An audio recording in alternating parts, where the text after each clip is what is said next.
The man who sat alone every morning. Sometimes, the loneliest people carry the most beautiful hearts. Every morning at exactly 6:40 a.m., an old man walked into a tiny cafe beside the train station on Maple Street. Always the same gray coat. Always the same worn leather bag. Always the same order. 1 black coffee and 1 cinnamon roll. The workers there knew him well. But there was one thing nobody could understand. The old man never ate the cinnamon roll. Not once. Instead, he carefully wrapped it in a napkin, placed it gently into his bag, finished his coffee in silence, and disappeared into the morning crowd. For months, nobody asked why. Maybe people were too distracted, too busy, too tired from their own lives. The cafe itself was always loud. Coffee machines screaming, phones ringing, footsteps rushing, people chasing another exhausting day. And somehow, in the middle of all that noise, sat the old man. Quiet. Still.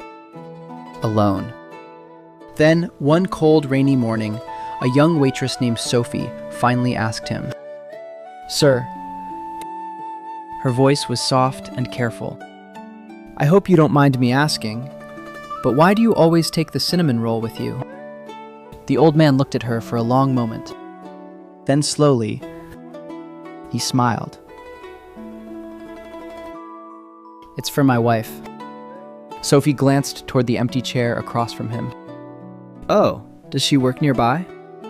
For a few seconds, the old man said nothing. Then, almost like a whisper, "She passed away 2 years ago." And suddenly, the entire cafe felt silent. Sophie lowered her eyes immediately. "I'm so sorry." But the old man simply wrapped both hands around his coffee cup. "You know," he said softly, "for 38 years, we came here together every single morning before work." He pointed toward the empty chair. "She always ordered the cinnamon roll."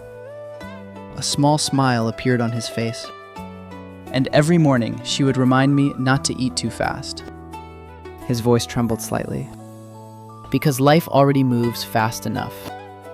Outside, rain slid slowly down the cafe windows. The old man stared at it quietly. "After she died, I stopped coming here." He paused. For a long time, Sophie listened carefully. But one morning, I realized something. He looked back at her gently. "If I stayed home forever, then all the beautiful memories we shared would slowly become painful ones." A deep silence filled the room. So I came back. Then slowly, the old man reached into his bag and pulled out a small photograph.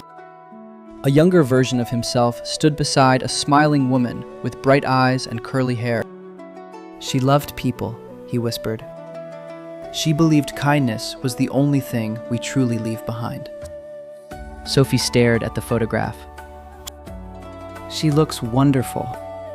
The old man smiled proudly. "She was." Then his eyes grew softer. "Before she died, she made me promise her something." Sophie leaned closer.